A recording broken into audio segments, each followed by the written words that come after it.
Lockdown लागू, अंतिम निर्णय झाला. 1 एप्रिलपासून देशात कायदा लागू होणार. 1 एप्रिलपासून देश बंद. 30 दिवसाची तयारी ठेवा. 31 मार्चनंतर देशात 3 नियम. युद्धामुळे महिनाभर या 100 वस्तू मिळणार नाही. एक अतिशय धक्कादायक बातमी समोर आली आहे. होय, ज्याची भीती होती तेच झालं. 2 दिवसांपूर्वी पंतप्रधानांनी लोकसभेमध्ये आपल्याला कोरोनापेक्षा भयंकर संकटाची तयारी ठेवावी लागेल असे शब्द उच्चारले होते. तेव्हा संपूर्ण देशात लॉकडाऊनची चर्चा सुरू झाली होती. सगळ्यांना वाटायचं की असं काहीच होणार नाही, ही अफवा आहे. पण जेव्हा काल मोदीजींनी सर्वपक्षीय बैठक बोलावली आणि त्या बैठकीमध्ये जे ठरले, त्या बैठकीमध्ये जे महत्त्वाचे निर्णय घेण्यात आले, त्यामुळे सगळं चित्रच समोर आलं आहे. मग देशात लॉकडाऊनची तारीख काय आहे? 1 एप्रिलपासून कोणते असे 3 भयानक नियम लागू होणार आहेत की ज्यामुळे सर्व लोकांची चिंता वाढणार आहे?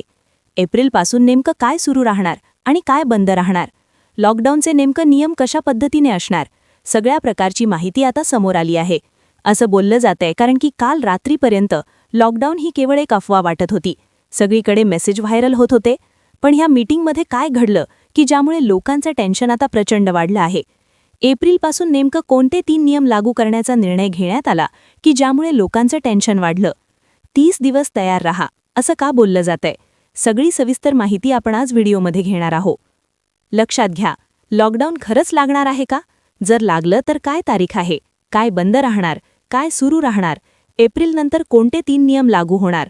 सगळी सविस्तर माहिती आपण घेणार आहोत. लक्षात घ्या, आजचा व्हिडिओ ही केवळ एक बातमी नाहीये, तर प्रत्येकाच्या जीवनमानाचा प्रश्न आहे. तुम्ही जर हा व्हिडिओ शेवटपर्यंत पाहिला नाही तर कदाचित तुमचे मोठे नुकसान होऊ शकतं. चला जाणून घेऊया संपूर्ण सविस्तर रिपोर्ट. संपूर्ण देशात एकच मेसेज व्हायरल होतोय की देशात लॉकडाऊन लागणार, देश बंद होणार, 30 दिवसाची तयारी ठेवा, 1 एप्रिलपासून 3 नियम लावणार. हे नियम असे आहेत की ज्यामुळे सर्वसामान्यांचे हजारो रुपयांचे नुकसान होणार. आता ही बातमी 3 दिवसापूर्वीच आली होती, जेव्हा प्रधानमंत्री लोकसभेत बोलताना म्हणाले की देशवासियांनो, आपल्याला कोरोनापेक्षा महाभयंकर संकटाची तयारी ठेवावी लागेल. आता हे शब्द बाहेर पडल्यानंतरच देशामध्ये सगळ्यात पहिल्यांदाच लॉकडाऊन हा शब्द पुन्हा एकदा व्हायरल झाला होता. 2020च्या वेळेस जसं लॉकडाऊन लागलं होतं तसंच लॉकडाऊन लागतं की काय अशी भीती झाली आणि लोक पेट्रोल पंपावर गर्दी करू लागले. काही लोक किराणा दुकानाकडे धावले तर काही लोक गॅसच्या टाक्या आणायला पळू लागले. ही परिस्थिती इतकी हाताबाहेर गेली की छत्रपती संभाजीनगरमध्ये पोलिसांना पेट्रोल पंपावर उभं राहून पेट्रोल वाटावं लागलं. असे व्हिडिओ व्हायरल झाले. तर काही ठिकाणी पेट्रोल संपलं आहे असे बोर्ड लावले गेले.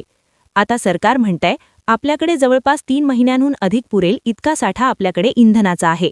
पेट्रोल आहे, डिझेल आहे, गॅस आहे, पण एका बाजूला ते मिळत नाहीये असं म्हणल्यावर लोकांना ते खोटं वाटू लागलं. आता या सगळ्या अफवाहांमध्ये, या सगळ्या गोंधळामध्ये सरकारने मीटिंग घेतली. मीटिंग ही सर्वपक्षीय सर्व नेत्यांबरोबर घेतली. विरोधी पक्ष असू द्या, सत्ताधारी पक्ष असू द्या, अपक्ष खासदार असू द्या, सगळ्या जणांना दिल्लीमध्ये बोलावण्यात आलं.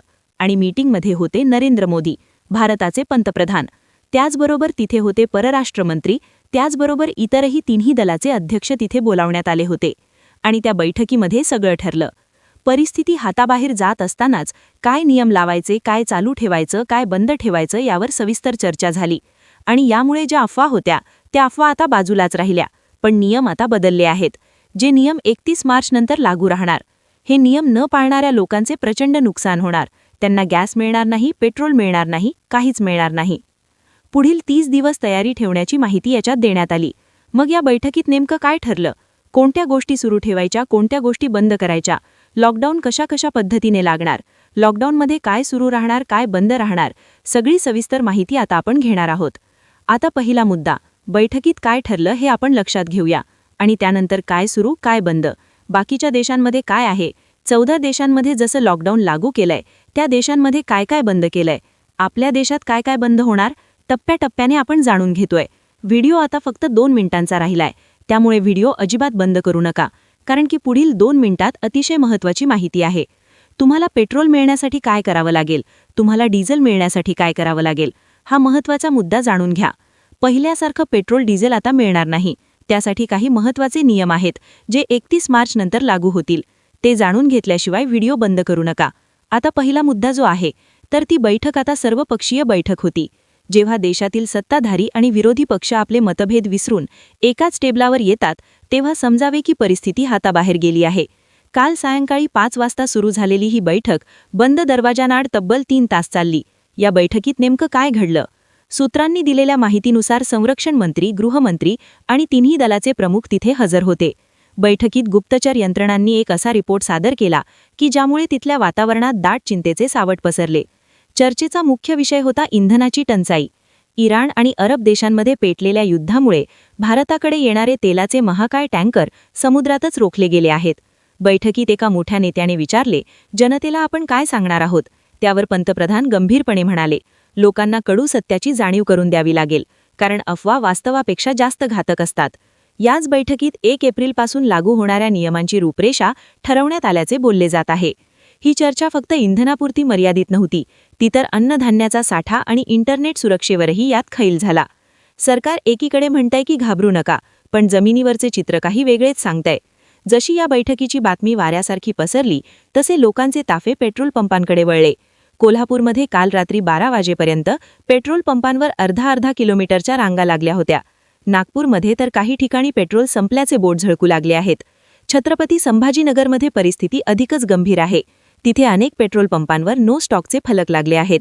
एका बाजूला सरकार सांगतंय की आपल्याकडे पुरेसा साठा आहे, पण दुसऱ्या बाजूला प्रत्यक्षात पंपांवर तेल का मिळत नाहीये, हा प्रश्न सामान्य माणसाला सतावतोय. केवळ पेट्रोलच नाही तर किराणा दुकानातही लुटालोक सुरू झाली आहे. लोक 5-6 महिन्यांचे धान्य साठवू लागले आहेत. तेलाचे डबे, साखर, तांदूळ यांच्या किमती काही दुकानदारांनी चढ्या दराने लावायला सुरुवात केली आहे. ही भीती आहे की साठेबाजी?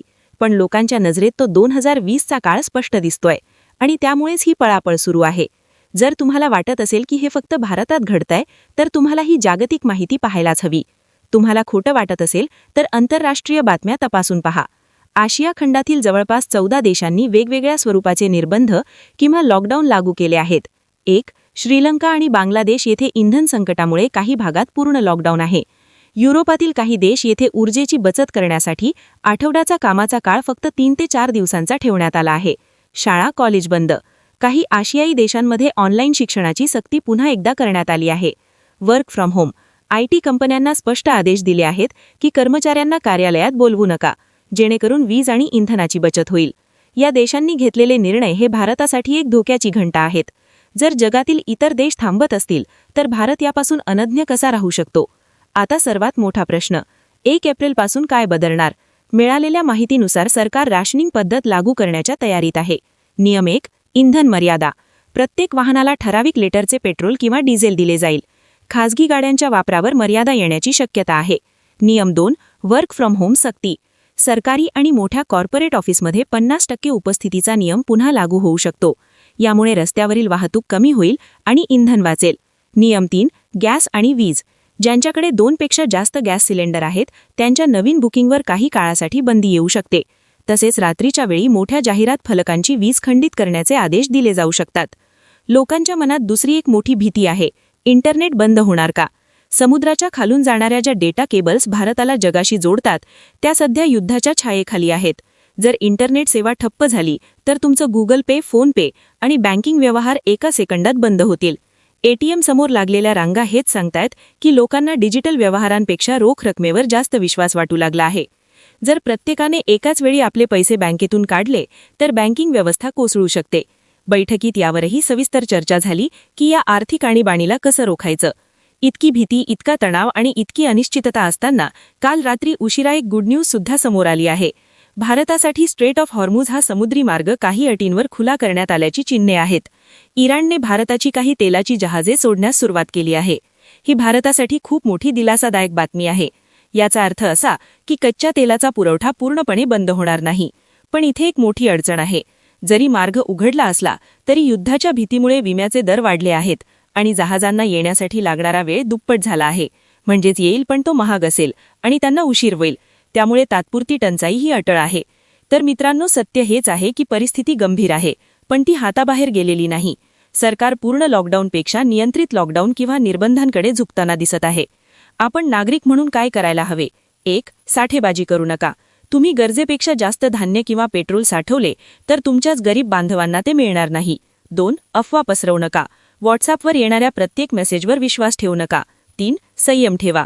भारत याआधीही अनेक संकटातून बाहेर पडला आहे. हा देश कोणत्याही युद्धाने हरणार नाही, तो फक्त अफवांनी हरू शकतो. आत्तापर्यंत जी माहिती ऐकली ती ऐकून कोणाचंही टेन्शन वाढणं साहजिक आहे. पण एक गोष्ट इथे शांतपणे समजून घेण्याची गरज आहे. जेव्हा आपण लॉकडाऊन हा शब्द ऐकतो तेव्हा आपल्या डोळ्यासमोर 2020 सालचे हे भयानक दिवस उभे राहतात. पण लक्षात घ्या, सध्याची परिस्थिती कोरोनासारखी आरोग्य आणीबाणी नाही, तर ही जागतिक आणि आर्थिक इंधन आणीबाणी आहे. सरकारने जी बैठक बोलावली त्यामध्ये लॉकडाऊनपेक्षा जास्त भर नियोजनावर होता. 1 एप्रिलपासून पूर्ण देश बंद होईल हा एक केवळ अफवा असू शकतात, पण काही नियम नक्की लागू होऊ शकतात. उदाहरणार्थ, पेट्रोल पंपावर होणारी गळती टाळण्यासाठी टप्प्याटप्प्याने इंधन पुरवठा करणे किंवा अनावश्यक फिरण्यावर निर्बंध आणणे हे आपल्याला त्रास देण्यासाठी नाही, तर देशाचा साठा टिकवून ठेवण्यासाठी आहेत. आता बोलूयात या 3 नियमांबद्दल ज्यांची चर्चा सर्वत्र सुरू आहे. पहिला नियम, इंधनाचं रॅशनिंग, म्हणजे तुमच्या आमच्या गाडीच्या क्षमतेवर ठराविक लिटरचे पेट्रोल मिळेल.